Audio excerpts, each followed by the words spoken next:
Bonjour à tous. Autre nouveauté de SolidWorks 2024 concernant la réparation automatique des références de contraintes manquantes.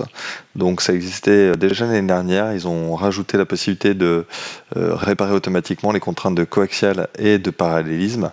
Donc je vais vous montrer ça sur un exemple. Et la deuxième nouveauté concernant les réparations, c'est qu'elle peut se faire aussi sur les réparations des références de contraintes pour les répétitions linéaires ou circulaires. Donc l'exemple ici est sur mon convoyeur. J'ai une première vis qui a déjà été insérée. Donc on a une contrainte de centre de profil ici et une autre contrainte de parallélisme pour brider la vis. Donc on aurait pu la brider simplement en verrouillant la rotation, mais pour l'exemple, j'ai rajouté une contrainte de parallélisme. Donc cette face-là, on lui a demandé d'être parallèle à cette face-là.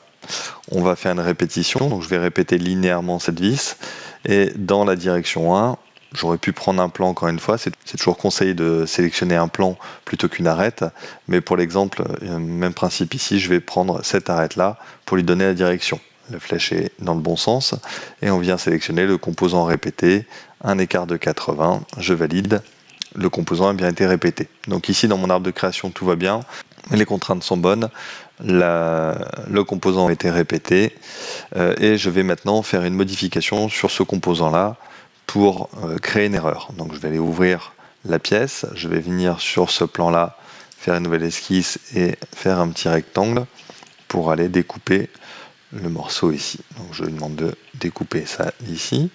Je vais aller l'accrocher ici. Cette ligne-là, je vais la coter à 20 pour brider mon esquisse. Et puis je vais enlever de la matière sur l'épaisseur, ça suffira ici. Et valider. Donc là, j'ai modifié complètement ma géométrie, ce qui fait qu'il n'y a plus d'arête. L'arête a disparu. Et donc quand je vais revenir dans mon assemblage, je vais avoir un souci. Donc je fais le CTRL Q pour reconstruire mon assemblage. Donc la découpe a bien été réalisée dans cette pièce-là. Et deux problématiques. La première sur la contrainte de cette pièce-là. Donc on voit que le parallélisme a sauté ici, puisqu'effectivement l'arête, la face a disparu. Et deuxième problématique, la répétition de cette vis-là. Donc on voit bien la vis, par contre il manque une arête aussi dans cette répétition-là. Donc on va pouvoir maintenant, en 2024, lui demander de réparer automatiquement l'arête en cliquant sur la contrainte, réparation automatique, lui retrouve l'arête la plus proche qui permet de remettre la contrainte, et donc on voit que maintenant la problématique a disparu, il a été chercher une autre face sur ma pièce, liée à la face de la même pièce. Autre problématique sur les répétitions linéaires, si j'édite la fonction, il me manque effectivement une direction, il a perdu l'arête. Je ferme ça, et de la même manière, je vais pouvoir faire maintenant un clic droit et lui demander de réparer automatiquement cette arête.